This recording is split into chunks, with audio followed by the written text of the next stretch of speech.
disburse the loan. So just have a look. So from the master setup, let's go to the product scheme. So here I will select loan and let's say business loan. So here you need to write the scheme name. So let's say runtime loan. So here you can add the scheme code if you have any. So let's say 022. Then let's say rate of interest point, let's say 1% for monthly basis, and you can select here the runtime interest. So here we need to select the tenure for let's say 3 months, and if there is installment by end date is there, so you can select this column, but I will show you the settings which I have added. Now let's create this product scheme. So I have created this product scheme simple way. Now let's go to the setting.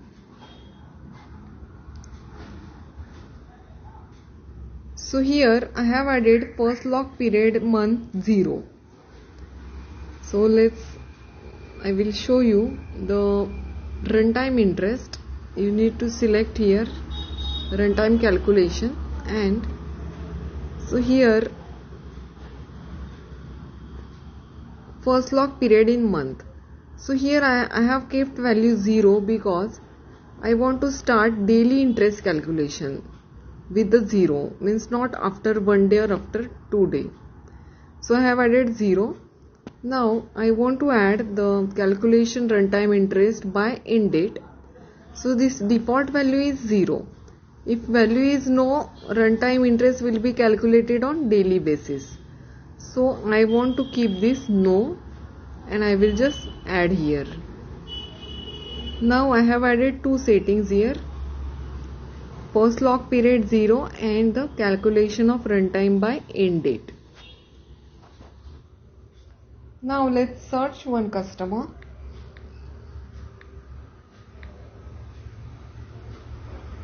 F-3.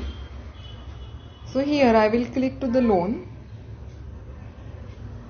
and let's select the runtime loan, and you can enter the amount, let's say 10,000, and here the mode of payment you can select anything, cash or bank, and just calculate here. So while doing the loan, while disbursing the loan, you can upload the document as well from here.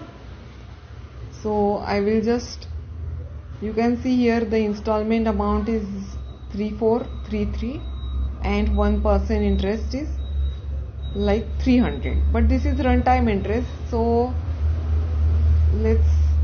I have added some charges, I will delete this, and let's save this loan as a backdated. So for example 1st of October, and save. So this is loan number 40. Now let's search 40.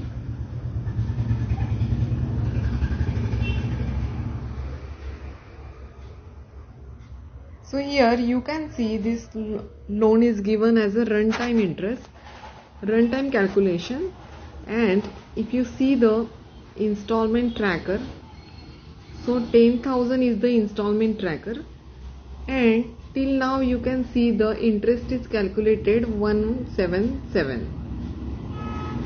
So for example, let's say on the 3rd of October, if my customer is paying 3rd of October, so only 7th is the interest.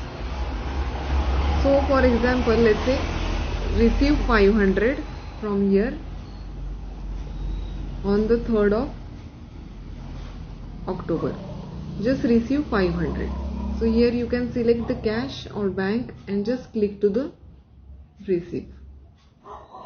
Now let's go and check the installment tracker. So here you can see 500, the 7 is interest received and remaining is the principal adjusted. So runtime interest is calculated on daily basis. So how much your customer is going to pay, you need to just receive. The system will adjust the interest and principal on the daily basis. So there is no fixed installment and no fixed period of this runtime interest. So for example, let's say now on the 12th of October, so the customer paid 500 more. So I will just click to the receive. So if I go to the installment tracker, just refresh. So here you can see now the interest is calculated 35 and the remaining is the principal received, and you can see the principal is remaining 9042. So the remaining principal amount, the interest will be calculated on daily basis. So whichever we have fixed in the, that is 1%, and you can apply the flexible rate of interest as well. So this type the rate of runtime interest calculation will run very easy way in Chainarm software. So thank you friends for watching this video, and don't forget to like our channel from YouTube. Have a great day.